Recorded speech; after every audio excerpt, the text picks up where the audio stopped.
Hello there. Welcome to another video, another podcast episode on 4 quarters and 2 halves.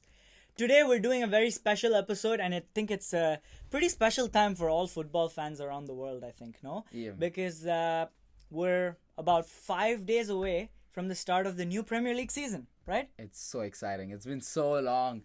It's been around 2 months. Just looking through the preseason, not watching football has been very. It's just like one part of my life, and it's just out of my life for this 2 months, and I'm so excited it's back on Friday. We start off again with Arsenal, which is as always exciting to watch, and this year again they look as exciting as ever. So I'm excited to get on with it, honestly. Yeah, it's a pretty exciting time for every football fan, and I think the first game week, I think I watch all the games every time. Like, I'm just so into the hype. Like, moving on slowly, I'll filter out some of the Yeah. lower important games. So on the first game week, though, I'll watch all 10 games. Yeah. And I'll be like, oh, this team is to look forward Yeah. to. This player is to look forward to. Yeah. So speaking of teams to look forward to, we do have 3 new teams in the Premier League this season, as it is with every season, right? And this season it's Nottingham Forest, much awaited. I think the last time they were in the Premier League, it was in the 1999 season, if I'm not wrong. The 1990 and 99 season. Yeah, it's been a while. Forest known to be one of those teams that won the European Cup. I think it was 1980s they won the last time. Yeah, And 1979-80 maybe. Yeah. That's when they won their European Cup. And then we all know about Nottingham Forest being that club that won it, and now they have been in the third division, second division numerous times, and haven't managed to crawl back up through the championship into the Premier League. They're finally here. It's much awaited. They have so many movements of players throughout the preseason, which is incredible, which we have seen in a couple of previous teams who have tried to come back and got promoted to the Premier League. So it's not surprising what Nottingham is doing, but I'm happy for them. It's an exciting start. It's an exciting team to watch. We never know, because we watch the Premier League and we're like, we don't watch as much of the championship. Like you said, we filter out of the smaller games. We don't watch much of the championship, and then we get an exciting start with these promoted teams. So I'm excited to see Nottingham Forest, because we have seen Bournemouth and Fulham before. Yeah. We haven't seen Nottingham Forest in the last 20 years. Yeah. And I think Nottingham Forest have a very similar sort of journey to Leeds United, Yeah. who popularly made it back to the Premier League 2 years ago under Marcos Bielsa. And so I feel a very similarity between those two clubs. And although Leeds maintained a majority of their core players that got them promoted, Nottingham have gone a little away from that. Yeah. They've done all of this business that you've talked about. And I think we will get into that a little bit. Yeah. And if I'm not wrong, who do Nottingham Forest play on the first day? I think it's Newcastle, right? Yeah, I think so. Yeah, Newcastle has a not too difficult fixture. I think they have Nottingham first day. It's gonna be an exciting watch, because Newcastle is also, their recruitment has been insane. And it's sort of in their own ways, they're starting their own journey. Exactly. And they're having a step of their own that they're taking as football clubs. It's going to be a very interesting fixture, to say the least. Yeah. And moving on, we will talk about their transfer business. Yeah. The next team is Bournemouth. Yeah, right? Bournemouth also. They managed to come second this year with the championship. I think they look good in the I didn't see them, as always. Yeah. The championship is a league I don't watch as regularly as the Premier League, but Bournemouth before have been a team that was exciting. They had good players. They had, I think they had, was it the player who plays for Newcastle now? Callum Wilson. Who was. He was on my FPL team every time he was in Bournemouth, because he was an exciting forward, and Newcastle got them, and we all thought it was a great transfer for Newcastle at that point. I think Newcastle sort of raided that Bournemouth team that got relegated. They got Wilson for a very cheap deal. They got Ryan Fraser, one of the wingers in the core of that Bournemouth team under Eddie Howe. Yeah. And they sort of took over those players. And we, Man City, we took over Nathan Ake as well. Yeah. So right now they're a bit younger, and a team that we can look forward to, but I sort of get the feeling that this will be a kind of a season where they come up and they go back down again. Yeah. And speaking of coming up and going down again, Fulham, right? It's been 4 years they have dropped down twice. And that means they played in the Championship 2 years, they played in the Premier League 2 years. They've been alternating. Yeah, they're just like Norwich, if anything. Yeah, Norwich and Fulham, they need to be in the Premier League at the same time so we can have the battle of the greatest alternating teams ever. Yeah. But by the looks of it, they're not going to be. Yeah. So, again, in Fulham, I think one of the most important things that we always talk about when it comes to Fulham, right, is the fact that they come in with the Championship's top leading scorer every season, and that's Alexander Mitrovic. Yeah. And he bombs in the Premier League every season. Yeah, I think the last time they were there, that was the last season, not the season, not 2021, 2022. It was a 2020-2021 season. And I think Mitrovic had some issues both with injuries and some like problems with the manager, some like toxicity going on, and he barely played if I'm not wrong, which I could be. But I think they're coming through again, and Mitrovic has scored 43 goals in the Championship, which is incredible. But again, it's the Championship. Premier League is a whole different ballpark. It's looking good for him, but again, we never know about Fulham. They're gonna go down possibly again this season. They had another player, Fabio Carvalho, who now went to Liverpool, who we watched in the Community Shield. Right. He did come on as a substitute. Yeah, he's for only them. 19. Yeah. He's apparently he's a very exciting player. Yeah, I have played with him in career mode on FIFA. I thought you were gonna say you played with him as a child in India. Yeah, on the streets of India, just Fabio Carvalho and Sunil just kicking it. Yeah. You never know. I would not judge you for that. So I've played with him on FIFA. That's how I know of Fabio Carvalho. Right. And he's a really good center attacking midfielder, and I can see why he sort of fits that Liverpool criteria, where it's like a fast player, fast-paced, can make those passes, can finish well. So I understand why Liverpool decided to keep him. And I think in terms of Mitrovic, I think Bournemouth and Nottingham Forest have their own counterparts of that upfront striker who can score goals. Yeah, right? like Brennan Johnson for Nottingham Forest, who had 16 goals and 10 assists. It's still impressive. I mean, having double-figure amount of goals and assists is always important. Like, we'll always remember Salah's season because he was a playmaker and a goal scorer season. Let's not forget Harry Kane, because he did that the season before. Yeah. So that's why it's always impressive when a forward can both play make and score goals at the same time. So that's why it's impressive to see Nottingham Forest. Now, Nottingham Forest don't only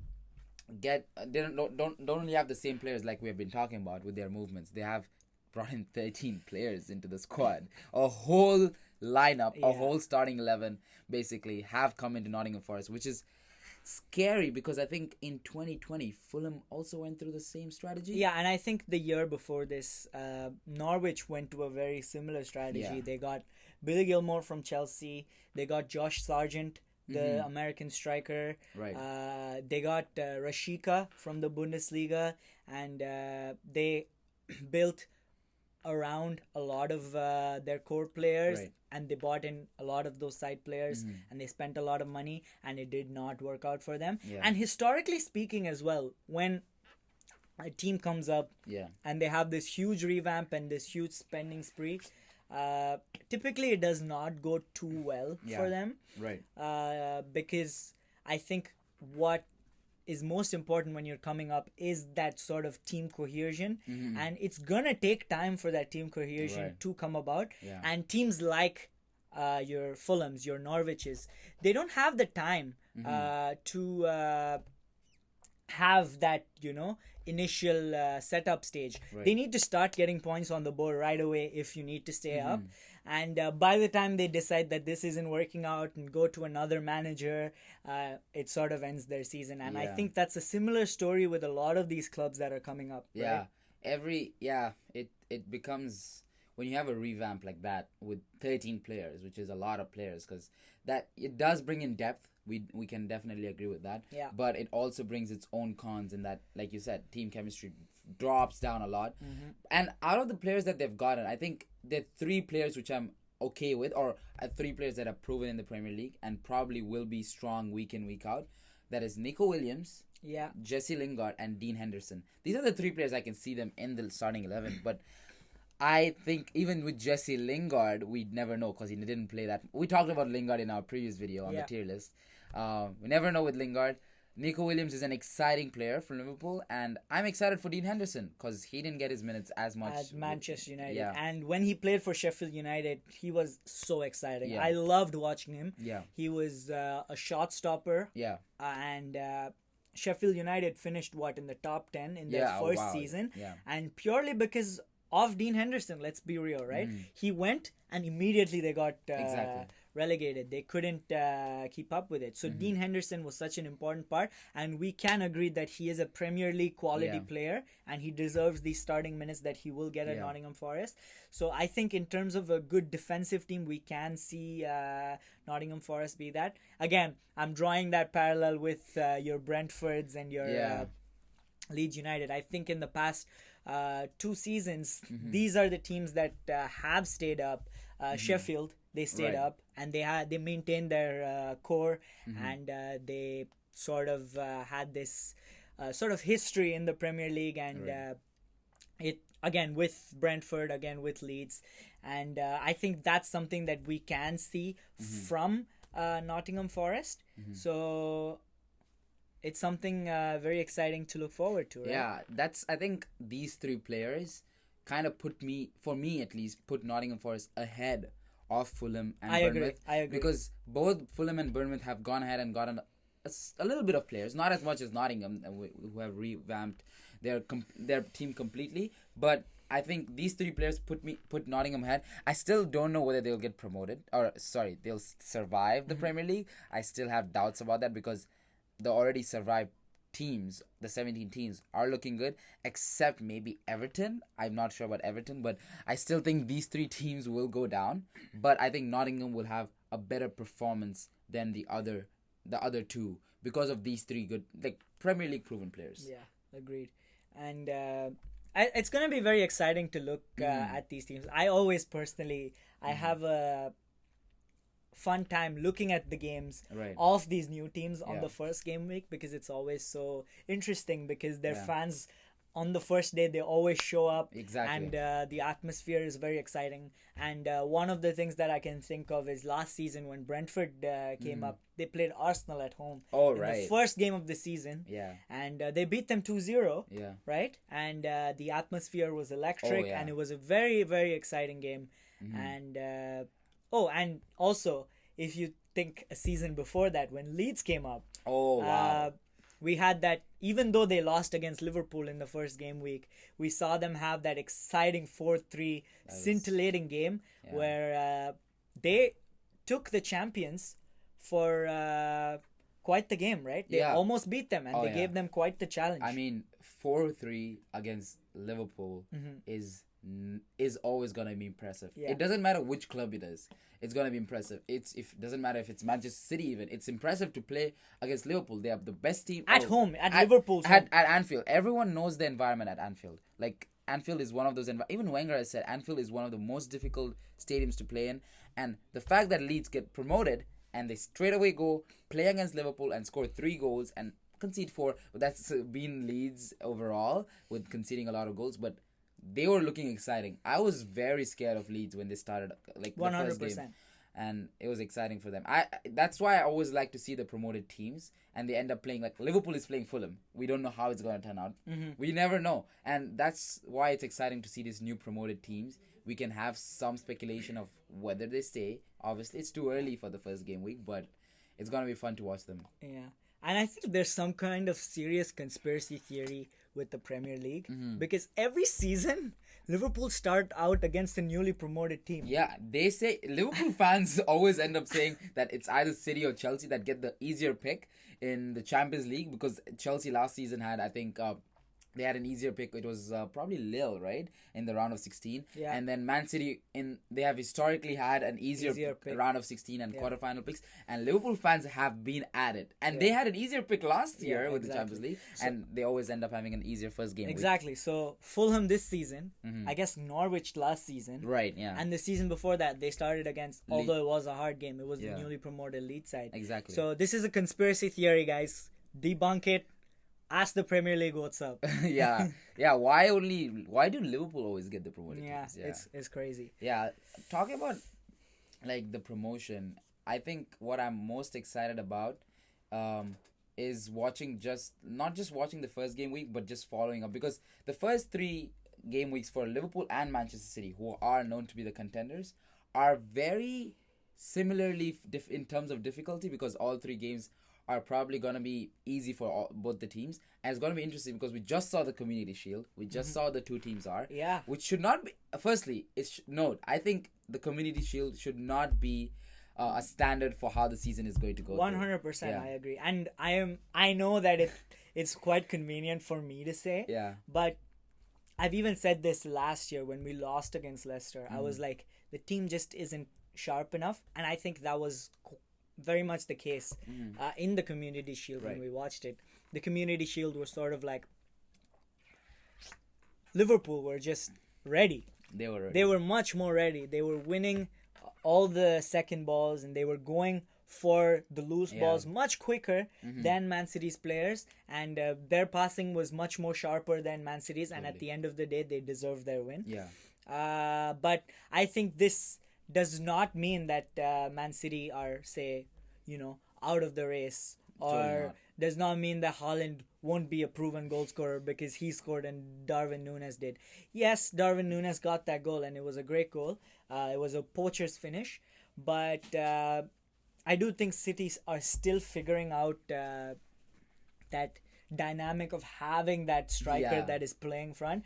You could see a number of times that De Bruyne was frustrated with the play because he got the ball in midfield and he was ready to pass it forward, but he wasn't sure whether to put it out in the wing or put it through, and the timing just didn't match up. So I think as we move forward in the Premier League, we can see that cohesion build up a little bit more within that Man City team, and we can see a much more tight contest between the 2 teams. That's my take on the... I think I agree with that, because Haaland himself is not ready for the system, because the system requires him to press as much as Julian Alvarez did, for example. The hard-working Julian Alvarez, what a performance from him. Let's talk about Julian Alvarez. Yeah, I think that goal was...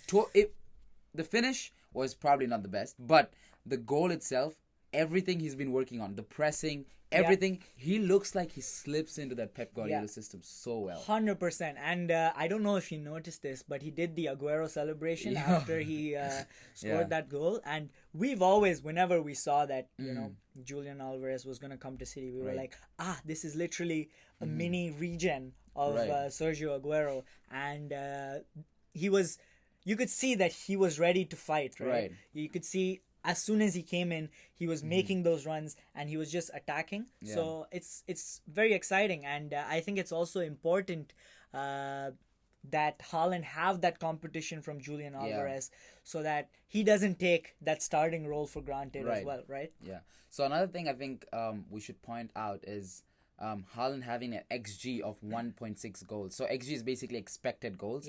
So as close you get to the goal, just for like a knowledge perspective, if you're as close to the goal, you get a higher XG. Haaland got 1.6 XG. He's been always an overperformer in terms of XG. That means he's always scored more goals than he's expected to score. And 1.6 is very impressive for Haaland because he's going to score. 1.6 is just the right... I think it's a good indicator to all the people who've been slandering Haaland for that open goal. I think it's a good indicator that Haaland's going to get those goals. He's going to get those chances, the big chances, and he's going to score some of them. He might underperform, maybe let's say 5, but he's going to at least end up scoring the other goals that he's going to be underperforming. And let's not forget that this is championship quality Liverpool defense, Liverpool side. And... it was just one of those nights, and I think this was definitely a one-off. And I think we should also shout out to that first goal by Trent Alexander-Arnold. The Oh, play it was an insane goal, right? from the start, it started from Robertson crossing it over to Salah. It was incredible to watch. It was just fun to watch just a Man City Liverpool game. I think historically it has been that type of way ever since Jurgen Klopp and Pep Guardiola took over. I personally I loved it, and if that's a good indication, sure, it was a loss for Man City, but even though it was a good game, and I don't understand the turmoil among some Man City fans saying that, oh, we're doomed, we don't have a left back, blah, blah, blah. Nah, this is just the start. I think it was a good start. 100%. If we build on this, it can be really when I saw City comparing to Liverpool, it was a big gap in quality, because Liverpool came straight in. First 10 minutes, I'm a reactionary fan. I was neutral in this case, but I'm always reactionary when I watch games like this, and I was like, Liverpool is winning this game. The way they came out, they were insane. I think it doesn't show much for the league, because Man City we know how Man City is in terms of the Premier League. They can outrun Liverpool. They can score the 95 points, the 100 points to eventually win the league if it needs to be like that. Yeah. We know how Pep is in terms of the Premier League. It doesn't show much. I think they still are equally ahead by compared to the other 18 teams. They're way ahead in terms of quality. That just, even as a Chelsea fan, I can say, realistically speaking, I don't think we are at their quality in terms of just the team, the manager, the players. They are all glued in perfectly. Yeah.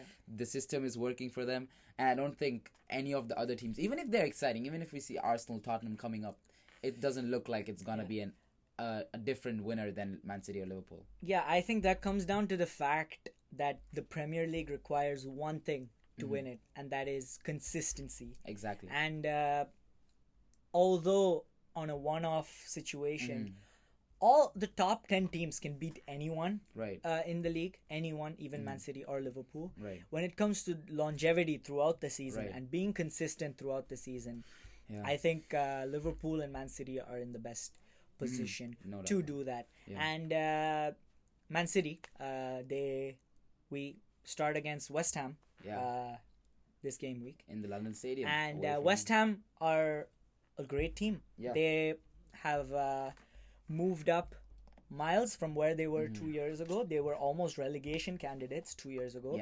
And they're European players. They're, if I'm not wrong, in the Europa League this season or the Conference League. The Conference League. They're in the Conference League this season, and with that being said, they're still great. They have that core of Antonio. They have Declan Rice still. They have Jared Bowen. So it is a good fixture, a good matchup. I think this is the hardest fixture for Man City in the first maybe 6 game weeks. Right. Because West Ham historically also have caused trouble to Man City. Yeah. Right? This is an interesting fixture because West Ham, shout out to David Moyes, by the way. Last couple of seasons, the 100%. Work he has done for West Ham, he has been... We always thought David Moyes is not going to be the coach for any team. That he was. At Everton. Yeah. And we won't see that version of him again. And then he came into United and the slander he received. And then now he comes in West Ham. He's doing an incredible job. Sending them to 7th. Even 7th is an achievement for that West Ham side. I agree. I think they should have been 6th. United did squeeze through that 6th position. But I'm happy for firstly, I'm excited to see them. They have kept their core players, like you've said. Saeed Benrahma, that's one of the players you forgot. And Souček as well. So, yeah, they have that core, and it's exciting to see them. But I think Man City is going to win this game, even though we didn't see that quality in the preseason or in the Community Shield. I think it's going to be a close game. I think I'm going to give the benefit of the doubt to City. I don't think they're going to have a clean sheet. I agree, I think. Yeah. I think I can see West Ham scoring in this game. Yeah. Do you want to do like a little prediction for the top 5 top 6 teams fixtures? Yeah, let's do it. I think that's a good... I think it could be a good content for the podcast right now. And I think West Ham versus Man City, this is my prediction. I think they're going to be... It's going to be a 2-1 game for Man City. For Man City, wow. Yeah. And I'm going to have a hot take here. I think Erling Haaland scores in this game. Okay, cool. I don't think that's a very hot take because... Yeah, so I think this game will be 1-0 to Man City. Right. And I know I said that, I can see West Ham scoring. But I think just being the first game of the season, I think both teams will come in a little bit not as sharp, and I can see that leading to a 1-0 affair. Yeah, next up, I think we can check Arsenal's fixtures. I mean, they're going to be playing Crystal Palace. They're playing Crystal Palace, and Crystal Palace is a really, really good side, especially against the top 6 teams. They always give the top 6 teams a challenge. I've seen them beat Man City a couple of times. They did not let Man City win against them last season. They drew 1 game and they won 1 game. So we didn't take any points away from them except for that 1 point.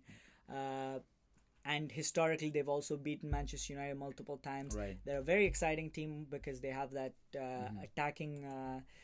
although they're a little defensive, they have the forward pace with Zaha, and now they have Eze and people like that in the front line. But I do think that Arsenal are just really good this season. Yeah. They've had an excellent preseason.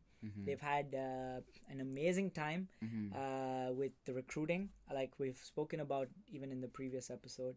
And I think this will be sort of a 2-0 game to Arsenal. Yeah, I can see a 2-0, possibly 3-0. But I think, I'm not going to add anything more to that. I think Arsenal has just been fantastic in the preseason. 5 goals by Gabriel Jesus. More than 5. I think it's 6, which is just incredible. That too against decent teams like Chelsea, Sevilla. Pretty decent teams, Yeah, right? pretty decent teams. Hard to say that we conceded 4 goals, but against Arsenal. What are you going to predict for this game? I think I'm going to go 3-0 Arsenal against Crystal Palace. Cool. Yeah, we can talk about Chelsea. So top 6 fixtures. Chelsea plays Everton, and Everton's business has been... Okay, I can say this because I think Chelsea's business has been... As much as other fans think we have not attracted as many players, the business we have done is still decent. It's not bad. Raheem Sterling and Koulibaly. I agree. And it's not the best because we had so many targets. We wanted to spend around 200 million. There are still players we're trying to recruit, but there might be some hiccups here and there. But I still think Chelsea has done a decent business, but there have been some missing pieces in terms of the core of the team. But I think Everton, compared to Everton, who has done, I think, little to no business. And they've also sold their best player. Yeah. In Richarlison to Spurs. Yeah. To another Premier League team. So I think even though Chelsea is lacking in quality, especially in the forward lines, I still think Chelsea wins this game at least 2-1. I would say 3-1. I can see Chelsea conceding a goal, but I think it's going to be a 3-1 game to Chelsea. I think can I also say that same one? Yeah. I was immediately, this felt like a 3-1 fixture to me. Yeah. So I'm going to say 3-1 for this fixture as well. Yeah, okay. We'll go to Liverpool. They are going to be playing Fulham. Yeah. It's hard for me not to say 5-0. It is really hard for me not to say 5-0. Let's say 4-0. 4-0 to Liverpool. To Fulham. Okay, how about we say 6? No, I'm kidding. I think I'll say 4-1 to Liverpool for this game because I think we've talked about both of these teams. Right. And Mohamed Salah has a historic record of doing really good in the opening fixture. Yeah. And he usually gets like 6 penalties in the first game. So I will say that this game will be a 4-1 win to Liverpool. Right. I don't think they're going to concede. The way they look. Yeah, I know the Community Shield, we should not talk about it, and it should not be a standard for the league. I agree, yeah. But that defense looked so good. Even though we say City was not ready, City is still a team to reckon with in terms of attack. Their attacking prowess is insane. And I think still Liverpool managed to only keep them up for 1 goal is impressive. Even though, like I said, it's not the standard, it's the Community Shield. I think Liverpool still won't concede. And what's that scoreline looking like? I think it's 4-0. 4-0. Or if not 5. But I'm going to go with 4-0. Okay. Allow Fulham a little bit of breathing room and say 4-0. Good. What about Manchester United? What do you think about Manchester United?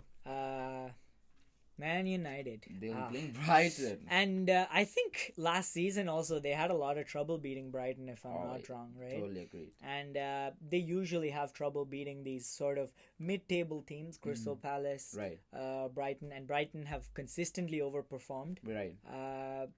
they have lost some of their players in, say, Yves Bissouma.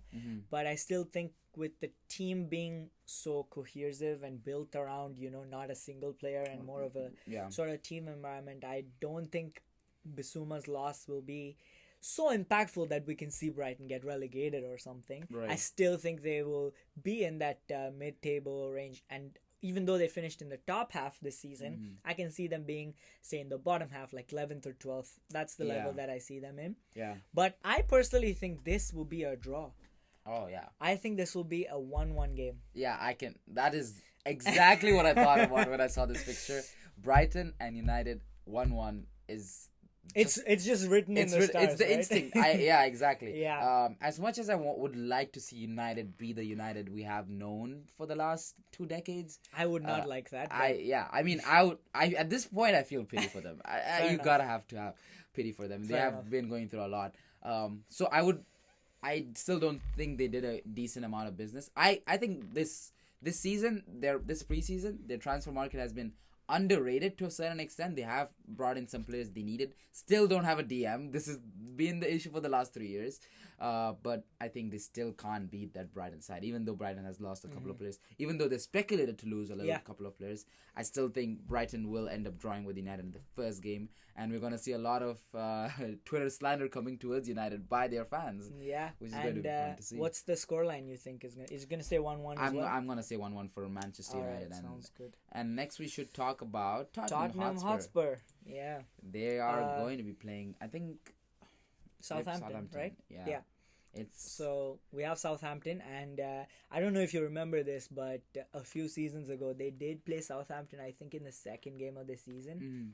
They lost the first game to Everton when Dominic Calvert-Lewin scored a header, and in the second game a lot of people removed, in FPL I'm talking about, they removed their Kanes and Sons, and Son came in and scored 4 goals that game against Southampton.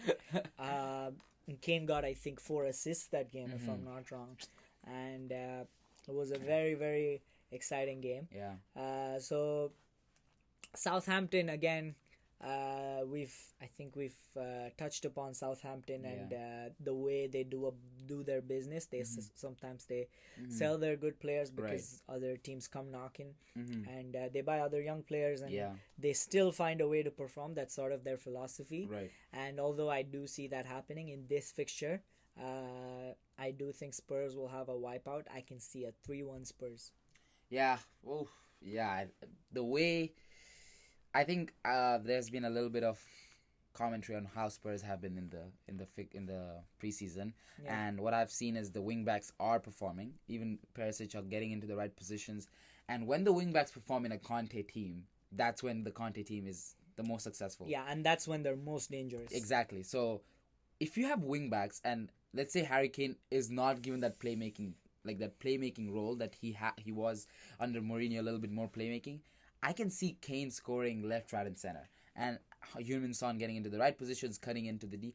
And like I said, I don't even think Southampton will have any chance to respond to Spurs at this point. I agree. And I can see a 4-0 to Spurs in this game week, like straight away starting off. They can go. I think Son and Kane, Kulusevski. That I don't know whether I'm talking a little too much for Spurs, but I'm excited for Spurs this season. And just like that, like I talked about Harry Kane, and we talked a little bit about Salah. I can see Harry Kane and Salah still retaining that golden boot. Wow. Or one of them. I think, speaking of golden boots, I think that this season's golden boot has been most exciting compared to previous seasons, right? Yeah. Because we've got 2 very, very, very, very quality strikers, and they're well known for getting just goals. Exactly. And it's going to be a very, very exciting season in terms of the golden boot. Yeah. We have, say, Haaland, we have Nunes, we have Kane and Salah just remaining. Yeah. And Son. Let's not forget Son. He's always up there. Yeah. And although we don't have Mane, we could see like Gabriel Jesus popping up there if he stays consistent. Yeah. And it's going to be a very exciting golden boot race. And do you have any predictions as to who will win the golden boot? I think you said Salah or Kane. Yeah. this year it's like a 6-horse race. Always last 6-horse race. like a 6-horse race. Last so 2 a years, horse race. A horse race. Last 2 years it has been 3 main players that have either won the Golden Boot. Even the playmaking, it's been those 3 players. Yeah. Son, Kane, and Salah. And Mane. Let's not forget Mane. Yeah. Mane is obviously up there. Couple of years they have been the ones. City doesn't have a player who end up scoring the most goals. Haaland brings up that question, but that's also a question mark. I still think it's going to be Kane, Son, or Salah. Most likely to be Salah this year. But in the playmaking, I think more in the playmaking assists, I think it's going to be more likely to be Son or Kane. I think, but still, I think it's not going to be a change in Golden Boot for me. Salah or Kane are going to be up there. Okay, here's my prediction for the Golden Boot. Okay, I think Harry Kane retains. I mean, not retains, but I think he wins the Golden Boot again. Yeah. I would say Haaland, but I do think that because it's that sort of team, I think I can see Haaland being more of an influence in some games where his presence brings about that goal, right, and not just his ability to be that poacher. I think Spurs rely on Kane more than Man City rely on Haaland, right? Yeah. And I think Kane will be that guy, and I can see him winning the Golden Boot. And in terms of assists, with Haaland and these other players, I am mad that you didn't consider Kevin De Bruyne in this lineup. And I think that we're talking about the guy that has the equal record for the most assists in a Premier League season. And I think we can see that version of him again because we've seen the preseason games of De Bruyne, and De Bruyne is the only one in their team who's ready right from the get-go. I think we can agree on that, right? Yeah, that he was the only player in the City squad that showed the quality that he still was before, and he was the only one exploding through that midfield, trying to get those plays. But yeah, I kind of forgot about Kevin De Bruyne. I should not have. Yeah. Kevin De Bruyne is probably going to be up there in the playmaker of the season. Hopefully he stays healthy because I think that's one of the primary reasons that he's not consistently putting up a fight in the assist leaderboard because he ends up going like a month off due to injury usually in the season. Otherwise, in terms of the chances that he creates, the statistics usually say that he should be up there. Yeah. So I hope that he stays healthy for this season and we can see him be a good player as well as a good FPL asset because I do have him in my fantasy Premier League team. Oh yeah, Kevin De Bruyne. Yeah, that is completely right. But we'll talk about FPL a little bit later, but also about the Golden Glove because I feel like the Golden Glove gives the right indication of which team has done it the best in terms of defense, not just which keeper because the keeper has the most clean sheets, but I think in terms of defense because defense is also important for those clean sheets. So who do you think is gonna win that Golden Glove this season? So I don't know 100% if the Golden Glove is an indicator of a good defense per se because we have seen in the past where when Ederson won it was he was competing against Nick Pope. Right. And Burnley, although they were a great defense, and there's no question about it, they barely scored any goals. Yeah. So it's not an indication of how well the team's doing, but it is an indication of, the defense by itself. Yeah, exactly. And I also think that when Ederson won it wasn't an indication of how good City's defense was. Right. It's just the way that City play. The teams don't get enough time to get the ball in there. And basically sometimes Ederson has nothing to do in a few games, right? Yeah. So it's not the perfect indicator to whether it's a good defense or not. But with that being said, I think this season it will be Alisson keeping the Golden Glove because Liverpool's defense does look really good, especially Van Dijk and Trent's come in with insane form, scored that goal. Robertson, I can see. I think we always talk about those three, but we end up forgetting about Joel Matip. Matip is also one of the reasons why that defense has been so cohesive and has been the defense they are, stopping those players.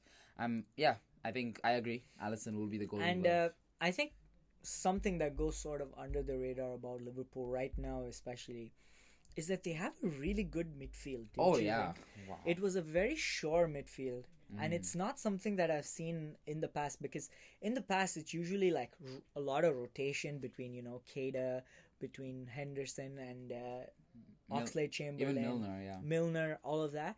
But I looked at that midfield in the Community Shield especially, and of Thiago, Henderson and Fabinho, and that looked very, very secure. Yeah. And they were doing the right amount of playmaking for the forwards and the right amount of support for the defense. Yeah. And I think that midfield could have a huge impact for Liverpool's that's success. the most balanced midfield I can see in a Right Liverpool now, side. I agree. Or in the last 10 years. The most balanced midfield Liverpool has come up with. Fabinho, the defender, Henderson playing his role. Box to box. Box to box. And Thiago also is box to box. Yeah, so I wanted to talk now about FPL. I said we'll talk about FPL a little bit. And you said Kevin De Bruyne was it's straight in went to your FPL team. Yeah. There's another player that definitely is in our FPL teams. Probably 99% of owners of FPL managers have him, and that's Mohamed Salah. Yeah, and I think we've explained why, because just the way that Liverpool have that easy fixture, and just despite being the most expensive player, I think first whenever someone's creating their team, Salah is the first. And this has been consistent in the past like 4 years. Yeah, right? He has just been that guy on FPL. Yeah. So do you want to maybe make a list of maybe 5 players that at least 3 of these players should be on your team, right? Type, you know. I would say Salah. Yeah. Always. Then I would also say Trent Alexander-Arnold. I agree. Had the most chances created last season. Definitely in there. I would also put in Reece James. The only Chelsea player I would trust in is Reece James.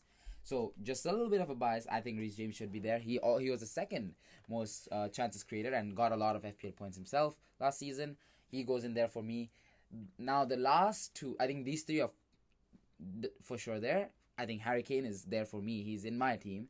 And the 5th one is an interesting one, and I don't know whether you agree with this, but I think even Perisic should be in that squad if you are creating your first game weeks, because couple of forget about the Chelsea fixture. I think Tottenham have a decent run of fixtures, and I can see the way Twitter has been talking about, the way there have been some talks about how Perisic has been doing his positioning, and Perisic is a very underrated player. He has played under Conte, the wingback. We have talked about this. Yeah. And I think Perisic at 5.5 million is a great steal. Value. He's a steal. Yeah. I agree. And in terms of crucial players, I think there are 5 players, I think 6 players that out of which you should at least have 2 to 3. Otherwise, you're doing something incredibly wrong on Fantasy Premier League. And I think that's Mohamed Salah, Trent Alexander-Arnold, Harry Kane, Heung-min Son, Kevin De Bruyne, and Erling Haaland. Oh. So out of these 6, you should at least try to have 3 of them in your squad. So which 3 would you have? Personally, I am going for Kevin De Bruyne, Mohamed Salah, Harry Kane, and although I would love to have Trent as well, I couldn't afford him, so I think I will go in the way of Robertson to make up for that. Yeah, the 3 out of I think those 6 I had was Trent, Salah, and Kane. So I managed to afford all 3. I also managed to afford for Cancelo, which was very interesting. That's because my midfield is not as stacked as yours, because you have De Bruyne and Salah. Yeah. I went for a little bit more value midfield. I feel like Martinelli is a player, the most valued player. 6 million for Martinelli. The way he looked last season, I think he's perfect for that FPL squad. Right. Value players are such an important part of FPL, right? Exactly. And I think one of those that's in my team is Pedro Neto from Wolves. He has a great first few fixtures. I think Raul Jimenez is injured. So he's going to be playing more minutes, So I can see a spot where he does start. He gets that starting role in Wolves' front 3. And at 5.5, I think Pedro Neto is great value, and he has a track record of being that sort of just attack and score type player. He scored some very, very impressive goals. One I can think of right away is the one against Chelsea he scored last the 90. season. That was not last season, the season before. The season before, I guess, But it was a 90th minute winner that he scored against y'all. Yeah. So that's sort of a little, I think, overview of some important must-haves for FPL and according to us at least, and some cheap value players as well, right? So where do you think, according to you, is a good place for yourself to end up at this season in terms of ranks? Can you tell us where you ended up last season? I'm pretty sure I was not in the top million at least. Fair enough. Oh, maybe I was in the top 200. I don't know. I was not in the top. I don't remember exactly, but in my last game week, I just recently saw my rank, and I think I was in the 1.9 millions. Oh wow, you had a bad season. I did have a bad season. My last game week was pretty bad, but there were some of the game weeks I did decent. But I think what my problem was, I would plan out the squad and then end up not implementing the changes.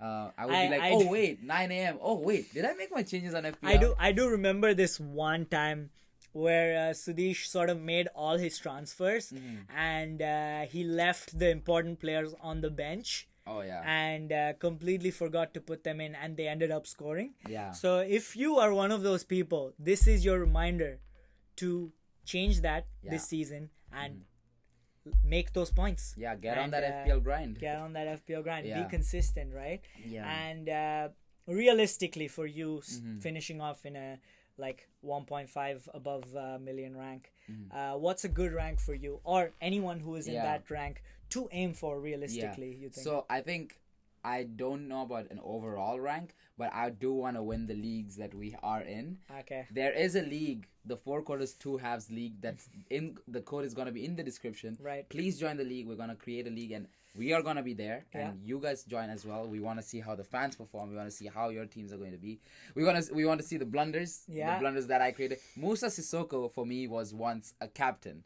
You would do, because I didn't press the save changes button in the Premier League, in the FPL. Yeah, and we'll probably, I'm just saying this right now. I don't think he knows about this, but the winner of the league will probably have a little prize for it. Yeah, and it should be exciting. So we'll leave the link to that league, the code to that league, in the description, the 4 quarters 2 halves league. Yeah. And you guys can join us, and we can have a fun little FPL season, right? Yeah, and that's my goal, is to come top in that league. Okay, but let's give yourself overall, a realistic goal. I don't know how...